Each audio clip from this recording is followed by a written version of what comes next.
नमस्कार, मैं अमित कुमार। आप देख रहे हैं संचालक समाचार विस्तार से। दिल्ली के मुख्यमंत्री अरविंद केजरीवाल ने कहा, देश के सारे सरकारी स्कूलों के सिस्टम ठीक करना है और ये मात्र 5 साल में ठीक हो सकता है। जैसे दिल्ली में सरकारी स्कूलें ठीक हुई हैं, ऐसे ही पूरे देश के अंदर 5 सालों में सरकारी स्कूलें ठीक हो सकती है। उन्होंने ये भी कहा कि शर्त केवल ये है कि हम लोगों को केवल संकल्प लेना पड़ेगा, शिक्षा को सबसे ज़्यादा प्राथमिकता देनी है। साथ ही अरविंद केजरीवाल ने ऐसी बात कही जिससे उनके पीछे खड़े आईपीएस भी हंस पड़े। आप खुद सुनिए, दिल्ली के मुख्यमंत्री अरविंद केजरीवाल ने ऐसी क्या बात कही जिससे कि उनके पीछे खड़े आईपीएस भी हंस पड़े। ये सिस्टम ठीक करना पड़ेगा। हम दिल्ली वालों को सिस्टम ठीक करना आ गया, अब भारत को सिस्टम ठीक करना आ गया। हमने दिल्ली में सिस्टम ठीक करके दिखाया है, अब पूरे देश का सिस्टम ठीक करना है अपने को, सबको मिलकर पूरे देश के सारे सरकारी स्कूलों को ठीक करना है।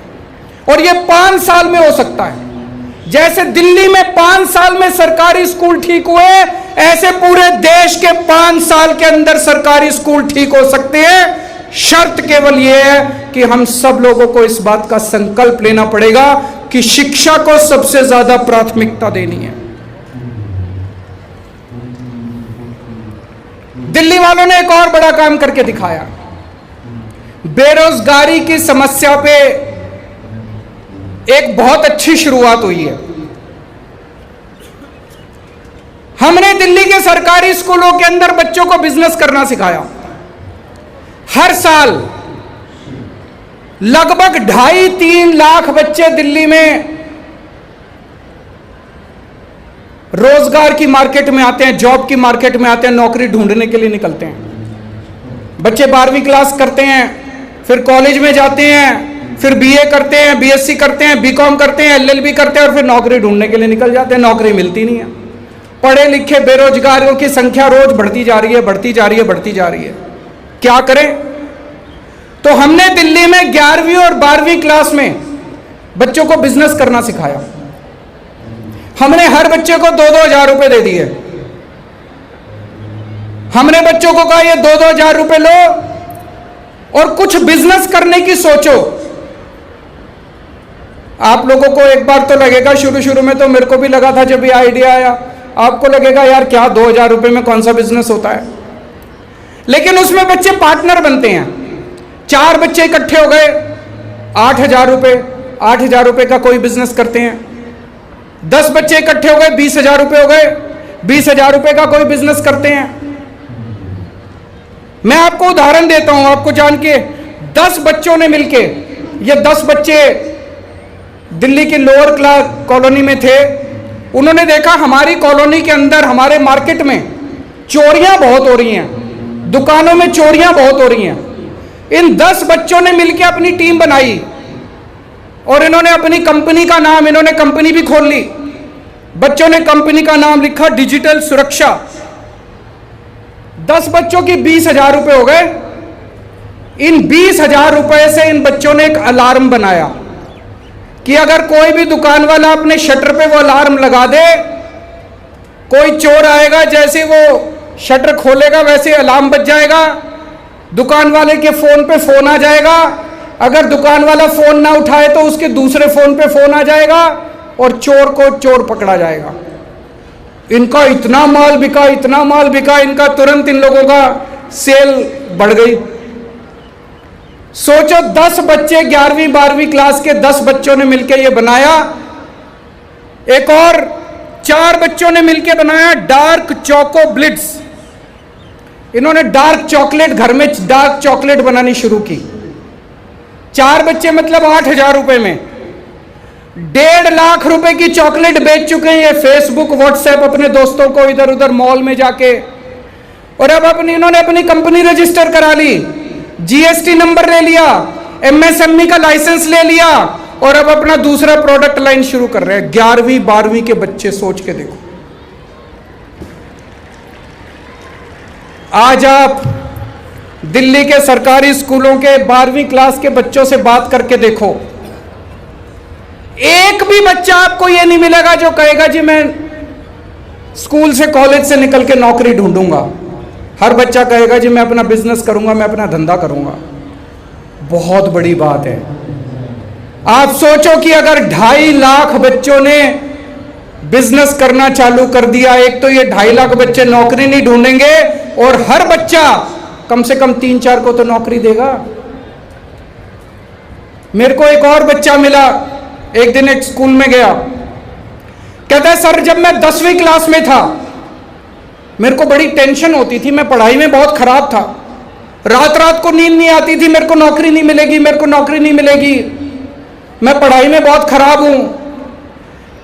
कहता है जब से आपने ये बिजनेस क्लास शुरू करी है, कहता अब मेरे को टेंशन नहीं है, पढ़ाई में नंबर आए नहीं आए, अब मैं धंधा कर लूंगा, अब मैं पास आउट होने के बाद मेरे को कोई टेंशन नहीं है।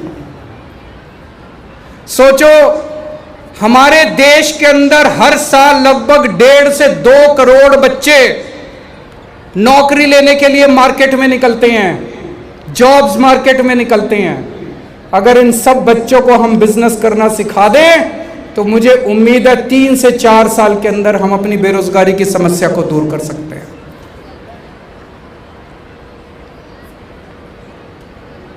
और हाथ जोड़ के मैं एक बात कहना चाहता हूं, शिक्षा फ्री भी नहीं है। शिक्षा को फ्री भी मत कहिए, शिक्षा फ्री भी नहीं है। एक माँ बाप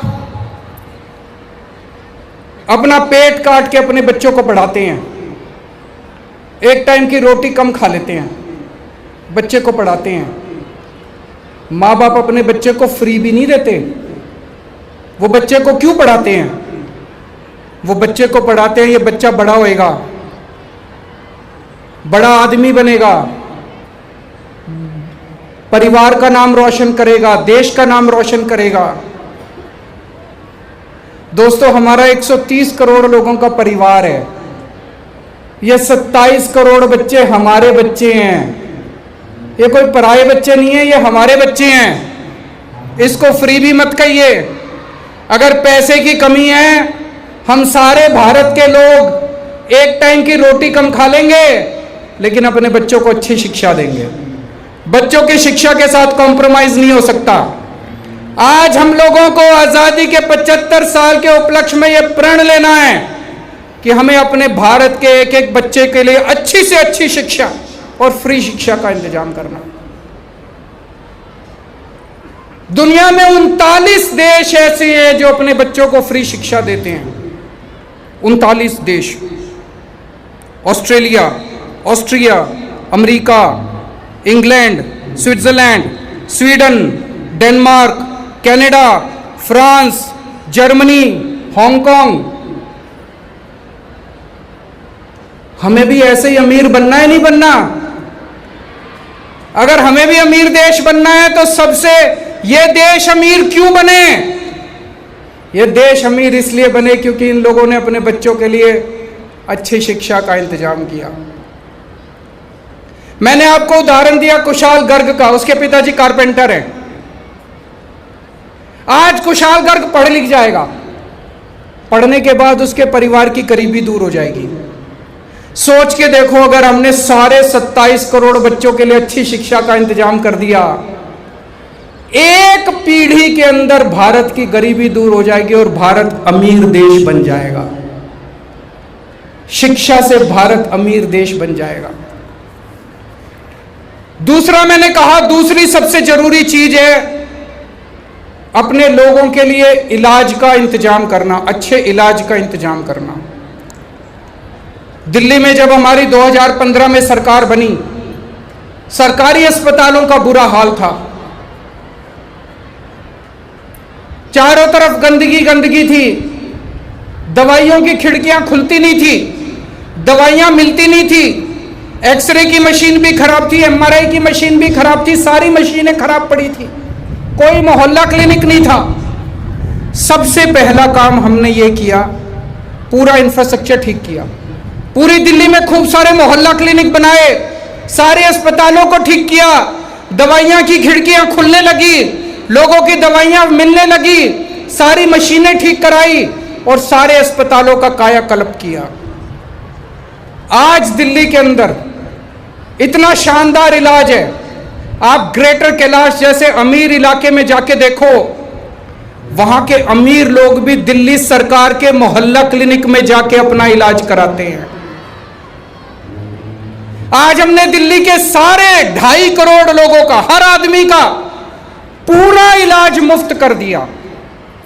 आपको खांसी है, जुकाम है, क्रोसिन चाहिए, आप मोहल्ला क्लिनिक में जाओ, डॉक्टर भी फ्री, टेस्ट भी फ्री, दवाइयां भी फ्री। आपको सीरियस बीमारी है, आप एलएनजेपी में जाओ, जीटीबी में जाओ, जीबी पंत में जाओ, 10 लाख रुपए भी अगर लगेंगे तो पूरा इलाज फ्री है आपका। प्रणीत एक माइग्रेंट लेबर है, बिहार से आए थे, दिल्ली में बस गए। उनकी 2 साल की बच्ची के हार्ट में छेद निकला। दर बदर की ठोकरें खाई, कई प्राइवेट अस्पतालों में लेके घूमे, लाखों रुपए खर्चा बताया। अल्टीमेटली दिल्ली सरकार के अस्पताल में उसका पूरा इलाज मुफ्त हो गया और वो बच्ची बच गई। सुरेश हैं, ये भी माइग्रेंट लेबर हैं, बाहर से आए थे, दिल्ली में बस गए। इनको थ्रोट का ट्यूमर था, एलएनजेपी के अंदर इनका पूरा इलाज मुफ्त हुआ। आज दिल्ली के अंदर चाहे कोई अमीर हो चाहे गरीब हो, सबके इलाज का हमने मुफ्त इंतजाम किया है। तो मैंने कैलकुलेट किया, अगर केवल मैं दवाइयों का, टेस्ट का, कंज्यूमेबल का खर्चा देखूं जो इलाज करने के लिए खर्च होता है, तो पिछले 3-4 साल से दिल्ली सरकार सबका इलाज, पूरा इलाज मुफ्त कर रही है। और एवरेज औसतन दिल्ली के एक निवासी के ऊपर पर पर्सन दिल्ली सरकार का 2,000 रुपए का खर्चा आता है, बस 2,000 रुपए का साल का। किसी को कम की जरूरत पड़ती है, किसी को जरूरत नहीं पड़ती, कईयों को ज्यादा की जरूरत पड़ती है। औसतन 2,000 रुपए का। पूरे देश में 130 करोड़ लोग हैं। अगर हर व्यक्ति का, पूरे देश में हर व्यक्ति को अच्छे से अच्छा इलाज मुफ्त में अगर हम इंतजाम कर दें, 2.5 लाख करोड़ रुपए का खर्चा आएगा बस। 2.5 लाख करोड़ तो कुछ भी नहीं है। पूरे देश के कितने लोग ऐसे हैं जो मैं जानता हूं जिनके पास पैसे नहीं होते, आत्महत्या कर लेते हैं पैसों की कमी के कारण। कितने लोग ऐसे हैं जिनके घर में पैसे नहीं होते इलाज के, जमीन बेचनी पड़ जाती है, औरत के जेवर बेचने पड़ जाते हैं, पूरा घर बर्बाद हो जाता है। हम पूरे देश के सारे लोगों का, 130 करोड़ लोगों का 2.5 लाख करोड़ रुपए में इंतजाम कर सकते हैं, अच्छे से अच्छे। और ये नहीं कि और इसमें काफी सारे पैसे तो केंद्र सरकार और राज्य सरकारें खर्च कर ही रही हैं, थोड़ा सा ही एक्स्ट्रा खर्च करना पड़ेगा। लेकिन एक काम करना पड़ेगा उसके पहले, हमें चारों तरफ खूब सारे अस्पताल बनाने पड़ेंगे देश में, चारों तरफ खूब सारे मोहल्ला। अभी बहुत सारे इलाके ऐसे हैं देश में, पहाड़ों में, इधर उधर आदिवासी इलाकों में कोई अस्पताल ही नहीं है, कई किलोमीटर तो कोई अस्पताल नहीं है। और कई जगह मैं देखता हूं कि इंश्योरेंस करा देते हैं कि ये लो इतने लाख रुपए का तुम्हारा 5 लाख का इंश्योरेंस। इंश्योरेंस लेके आदमी क्या करेगा, अस्पताल ही नहीं है। इंश्योरेंस का क्या करेगा, अस्पताल तो चाहिए। देश को अस्पताल चाहिए, देश को मोहल्ला क्लिनिक चाहिए, देश को दवाइयां चाहिए। इंश्योरेंस से काम नहीं चलेगा। 5 साल के अंदर हम पूरे देश के अंदर अस्पताल खोल सकते हैं। 5 साल के अंदर हम पूरे देश में, इस देश में पैदा होने वाले हर नागरिक के लिए फ्री और शानदार इलाज का इंतजाम 5 साल के अंदर हम कर सकते हैं।